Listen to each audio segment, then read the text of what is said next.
पद्माकर रीतिकालीन कवि हैं। आपकी श्रृंगारिक रचनाएं अपने युग के अनुरूप हैं।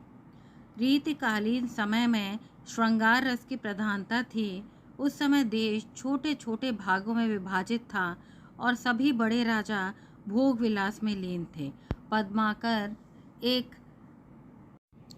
एक ऐसे कवि थे जो अपने जीवन के आरंभ से ही राजाओं के दरबार में रहा करते थे। यानी पद्माकर हमेशा आश्रयदाता राजाओं के साथ ही रहते थे, जिस कारण बचपन में ही राजाओं के साथ रहने के कारण, आश्रयदाता राजा के साथ रहने के कारण उनका आना जाना उनके घरों में भी, रनिवास में भी होता था, जिसके कारण उनकी रीतिकालीन कविता में बहुत अधिक सच्चाई झलकती है। पद्माकर का कवित्व इस प्रकार है। दाहन ते दूनी तेज तिगुनी त्रिशूल होते, चिल्लन ते चौगुनी चालाक चक्रवाती में, कहे पद्माकर महीप रघुनाथ राव, ऐसी सम शेर शेर शत्रुन पे छाली में। 5 गुनी पब्ज ते 25 गुनी पावक ते, प्रकट 50 गुनी प्रलय प्रणाली ते, 7 गुनी शेष ते, सहस गुनी श्रापन ते, लाख गुनी लूक ते, करोड़ गुनी काली ते।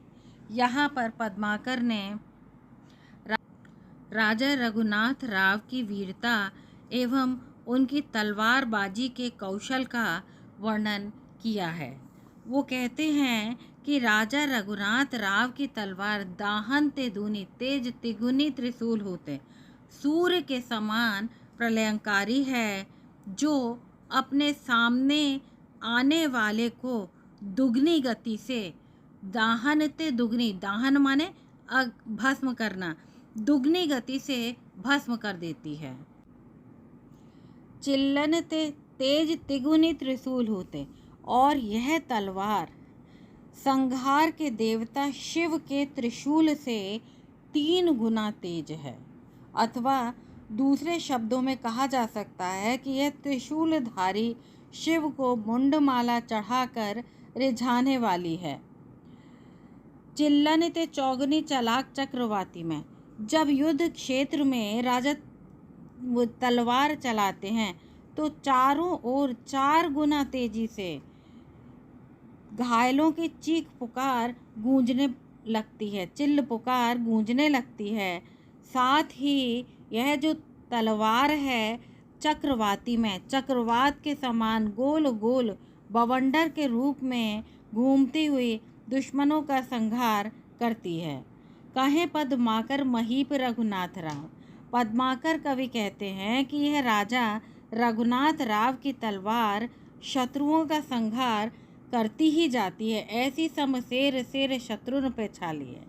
और यह शत्रुओं का संहार करती जाती है, छाली माने उनको क्षत विक्षत करती जाती है, उनका नरसंहार कर देती है। सामान्य शब्दों में कहें तो यह शत्रुओं का विनाश कर देती है। 5 गुनी पब्ज ते 25 गुनी पावक ते, प्रकट 50 गुनी प्रलय प्रणाली ते, 7 गुनी शेष ते सहस गुनी श्रापन ते, लाख गुनी लूक ते, करोड़ गुनी काली ते। यहाँ पर अर्थ बताया गया है। पब्ज माने खिलाड़ियों के लिए युद्ध की अनजान जगह, पावक माने अग्निदेव के प्रतीक, अग्नि से 25 गुना ज़्यादा, शत्रुन दुश्मन, छाली माने क्षय अर्थात नष्ट करना, लूक माने अग्नि ज्वाला, और करोड़ गुनी काली तय, देवी काली से 1 करोड़ गुना अधिक। अर्थ इस प्रकार है, आप देखिए, यह 5 गुनी पब्ज थे, 25 गुनी पावक थे। यह तलवार योद्धाओं के लिए, पब्ज माने योद्धाओं के लिए युद्ध की अनजान जगह पर भी 5 गुना तेजी से कौंधती है, चारों तरफ शीश काटती घूमती है, और 25 गुनी पावक थे, और अग्नि से भी 25 गुना तेजी से अपने शत्रुओं का संहार करने में समर्थ है। अर्थात ये रघुनाथ राव की तलवार शत्रुओं के लिए बहुत अधिक घातक है, प्रकट 50 गुनी प्रलय प्रणाली से।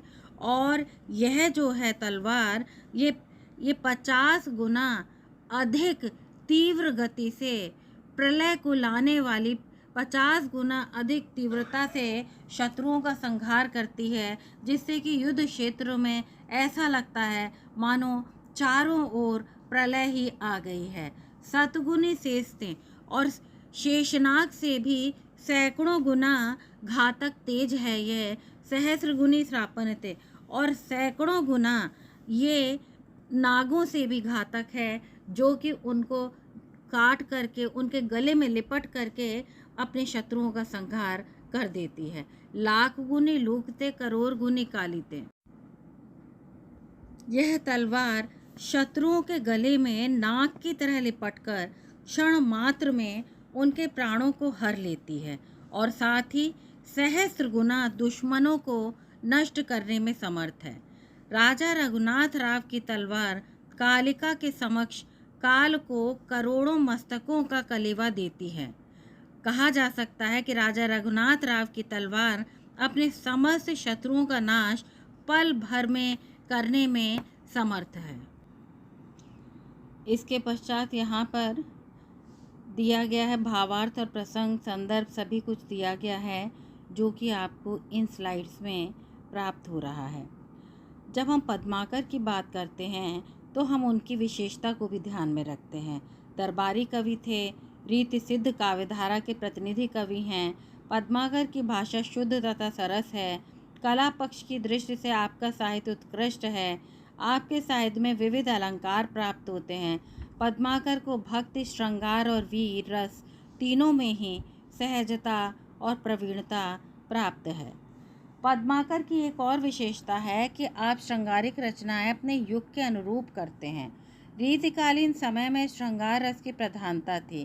देश छोटे बड़े भागों में विभाजित था और राजा भोग विलास में लीन रहते थे। भगीरथ विष्णु ने लिखा भी है कि कामदार छपे रेशम और मखमली वस्त्रों का पहनावा और विविध सुस्वादु व्यंजनों से युक्त भोजन इन अमीरों का साधारण रहन सहन था। इस सामंती वर्ग में मदिरा का प्रयोग भी प्रचलित था। वे भी बहुत सी स्त्रियों और नर्तकियों को अपने रनिवास में रखते थे। पद्माकर के संदर्भ में आचार्य रामचंद्र शुक्ल के कथन यहाँ पर दिए गए हैं। 3 कथन हैं जो कुछ भाषा से संबंधित हैं और लाक्षणिक शब्दावली से संबंधित हैं, जिनका प्रयोग आप विशेष में भी कर सकते हैं और अपने विविध प्रश्नों को लेखन में भी कर सकते हैं। इनकी भाषा में वह अनेक रूपता है जो एक बड़े कवि में होनी चाहिए। भाषा की ऐसी अनेक रूपता गोस्वामी तुलसीदास में दिखाई पड़ती है। कहीं लाक्षणिक शब्दों के प्रयोग के द्वारा, कहीं यह मन की अव्यक्त भावना को मूर्तिमान कर देती है। पद्माकर की भाषा शुक्ल के अनुसार मजी हुई ब्रजभाषा है। इनकी भाषा में ऐसी अनेक रूपता है जो तुलसी में दिखाई देती है। शब्दावलियों में बिंबों का सुंदर प्रयोग है। मुहावरे लोकोक्तियों का प्रयोग भी स्थान स्थान पर दृष्टव्य है। अलंकारों का प्रयोग आपके काव्य में सफलता के साथ परिलक्षित होता है। भाव साम्य तलवार का यहाँ पर रघुनाथ राव की तलवार की प्रशंसा इन्होंने की है, तो भूषण ने राजा छत्रसाल की तलवार की प्रशंसा करते हुए कहा है, निकसत म्यानते मयूख प्रलय भानु जैसी, फारे तम तोम से गयंदन के जाल को, लागती लपटी कंठ बैरिन के नागन सी, रुद्र रिझावे दे मुंडन के माल को। भूषण ने और भी कहा है, प्रतिभट कटक कटीले के ते काटी काटी, कालिका सी किला के कलेऊ देती काल को। भाव साम्य का प्रयोग आप कर सकते हैं और यदि आपको अच्छा लगा हो तो कृपया चैनल को सब्सक्राइब अवश्य करें। पढ़ने के लिए आपका धन्यवाद।